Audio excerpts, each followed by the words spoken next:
Samedi 30 mai, il est 22 heures. Dans ce restaurant select de la commune de Cocody, les agents du programme national de lutte contre le tabagisme débutent leur visite.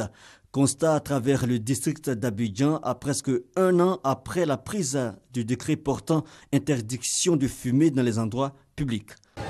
Une évaluation qui a été faite fin 2014 a montré que près de 93% des bars, des boîtes de nuit, des maquis respectaient la mesure.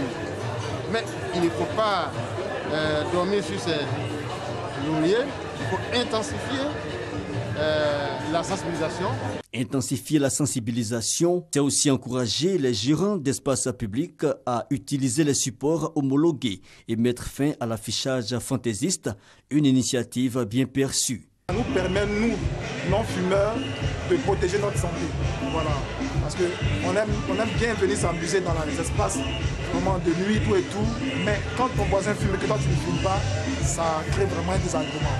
C'est aussi l'occasion propice pour accentuer le message de sensibilisation. Les sanctions sont connues et je les répète, 10 000 francs à 100 000 francs pour le fumeur et 50 000 francs à 250 000 francs pour les responsables des lieux publics et les transports en commun qui ne respectent pas cette mesure. Dans plusieurs espaces visités, pas de fumeurs visibles. Notons que le décret portant interdiction de fumer dans les lieux publics a été promulgué le 13 juin 2014. 300 millions de fumeurs chinois à l'amende. Dès aujourd'hui, Pékin adopte une politique de fermeté face à la cigarette qu'il interdit dans les lieux publics fermés comme les magasins ou les restaurants. Une loi qui laisse bien des doutes sur son application dans le premier pays producteur et consommateur de tabac. 1000 cigarettes traditionnelles par jour. C'est ce que doit rouler cette villageoise indienne pour pouvoir gagner l'équivalent d'1 €. 12 heures par jour, 7 jours par semaine, un geste mécanique, devenu une nécessité pour survivre. Même si j'ai de la fièvre, je dois les fabriquer. Même si je tousse ou si j'ai un rhume, je dois les fabriquer. Nous devons les rouler, nous n'avons pas le choix pour pouvoir gagner un peu d'argent. À ses côtés, ses filles et ses nièces fabriquent aussi ces cigarettes traditionnelles indiennes, appelées bidis. Sans autre perspective d'avenir, malgré leur jeune âge. Tous les enfants vont à l'école, donc moi aussi je veux aller à l'école. Mais qu'est-ce que nous pouvons faire? Nous sommes impuissantes. Les femmes représentent plus de 80% des 5,5 millions de travailleurs employés d'une industrie contrôlée par de puissants barons, dont certains très influents sur la scène politique. Près d'un quart sont des enfants.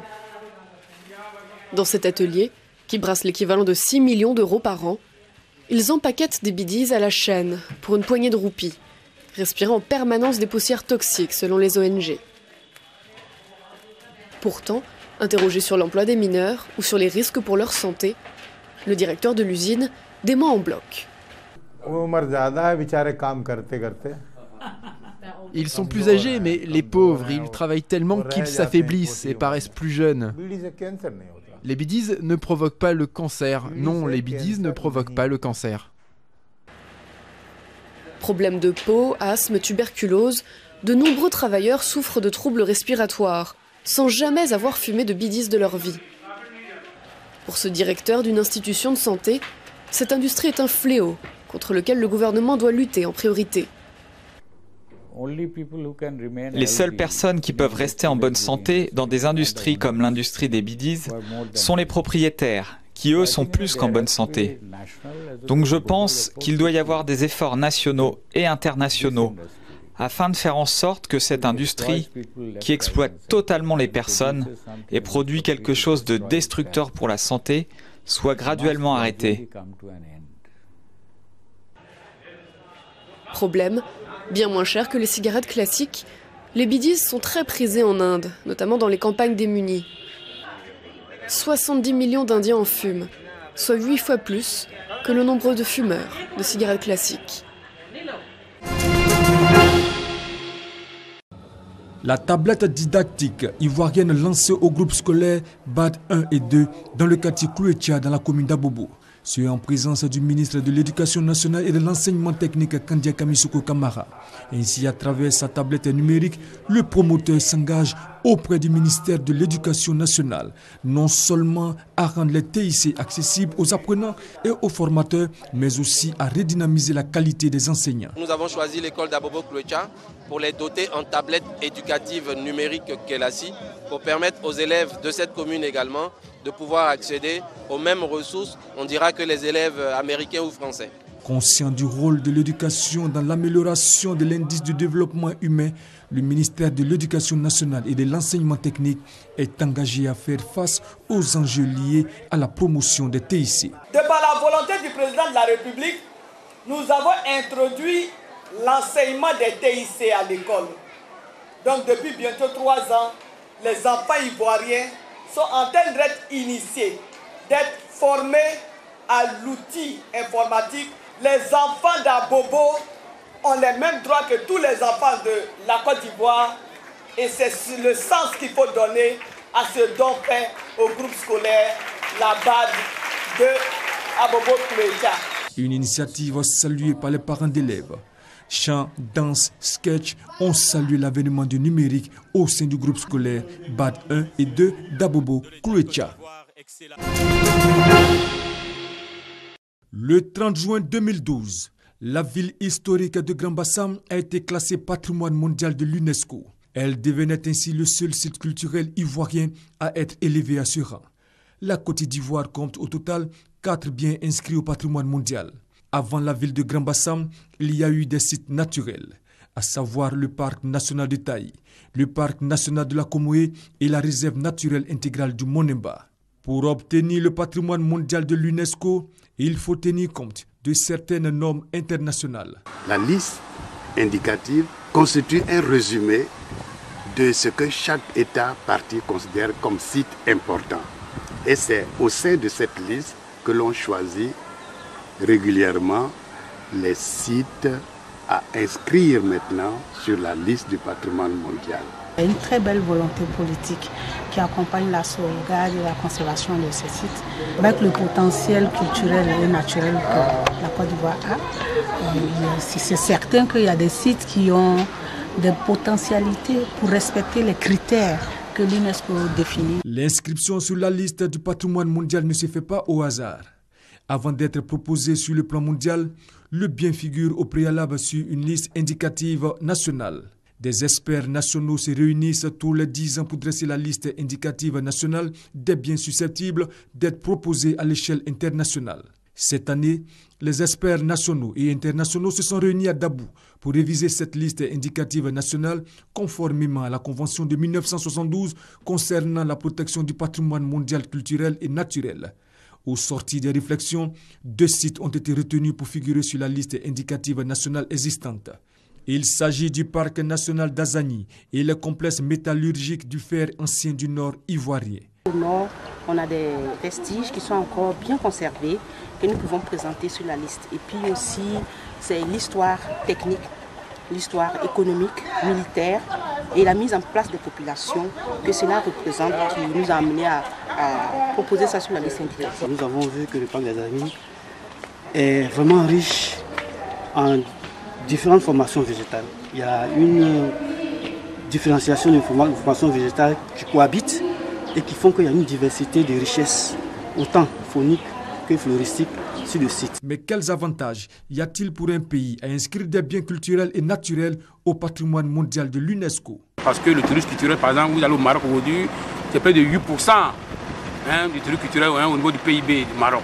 Il y a la notoriété nationale, la notoriété internationale lorsque vous avez un site inscrit au patrimoine mondial. Une chose est d'inscrire un site au patrimoine mondial, une autre est de mettre tout en œuvre pour le maintenir à ce stade au risque de le voir déclassé. Le tout n'est pas d'avoir un site inscrit ou des sites inscrits sur la liste du patrimoine mondial. Encore faut-il les sauvegarder, les préserver et les sécuriser en sauvegardant leur valeur universelle exceptionnelle. La liste du patrimoine mondial est établie par le comité du patrimoine mondial de l'UNESCO. La Côte d'Ivoire, qui aspire à l'émergence à l'horizon 2020, veut aller au-delà de 4 biens inscrits au patrimoine mondial. Les experts nationaux sont donc à pied d'œuvre pour réussir ce pari.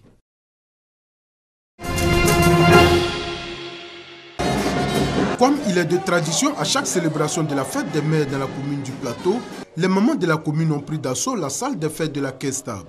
Une fête que le premier magistrat de la commune leur offre chaque année pour leur dire combien de fois il les porte dans son cœur et aussi leur traduit sa reconnaissance pour toutes leurs actions de soutien à sa politique de développement de la commune. Je voudrais surtout vous dire que cette occasion pour nous de rester solidaires parce que nous appartenons à une grande famille. La famille du Plateau. Pour cette célébration, les centaines de femmes qui ont effectué le déplacement sont reparties les bras chargés de présents. Une occasion pour elles aussi de traduire leur soutien au maire Akossi Bengo et à son épouse pour l'oreille attentive qu'ils accordent toujours à leurs doléances. L'orchestre du Plateau et de nombreux artistes ont permis aux mamans de passer une bonne soirée. À Trècheville, les femmes ont été célébrées. C'est une coutume chaque année. La municipalité honore les mamans. Des mamans venues nombreuses danser et communier autour de François Amichia, le maire. Des messages d'encouragement aux allures de bénédiction pour dire merci à leur premier fils, François Amichia, qui a offert de la gaieté et des cadeaux aux femmes de la commune. Certaines ont reçu une médaille, d'autres un cadeau. L'acte par lequel les femmes enseignantes de l'association des femmes de Cocody magnifient leur rôle de mère et actrice participant à la perpétuation de l'humanité. Un rôle doublé d'une mission d'éducation qu'elles s'évertuent chaque jour à assumer avec brio, au grand bénéfice de la communauté. Je suis fier, en même temps pour leur travail, leur intelligence et leur intégration. J'attends qu'elles progressent dans ce qu'elles ont déjà entamé. Pour le premier examen blanc, nous étions à 82% de taux de réussite et celui qui vient de finir, nous sommes à 87% de taux de réussite, mais nous ambitionnons de faire les 100% à l'examen officiel. À l'honneur des enseignantes de Cocody 1, leur circonscription pédagogique est la meilleure de toute la Côte d'Ivoire, selon les statistiques du ministère de l'Éducation nationale. Et une des leurs a obtenu le prix de meilleur conseiller pédagogique de Côte d'Ivoire.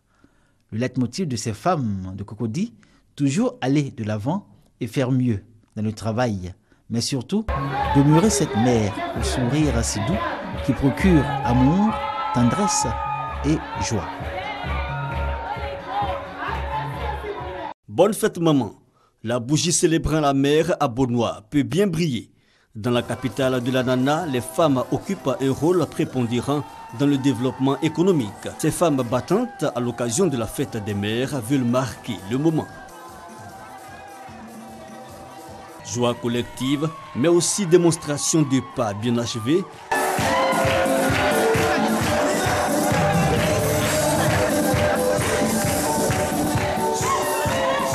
La célébration de la maman.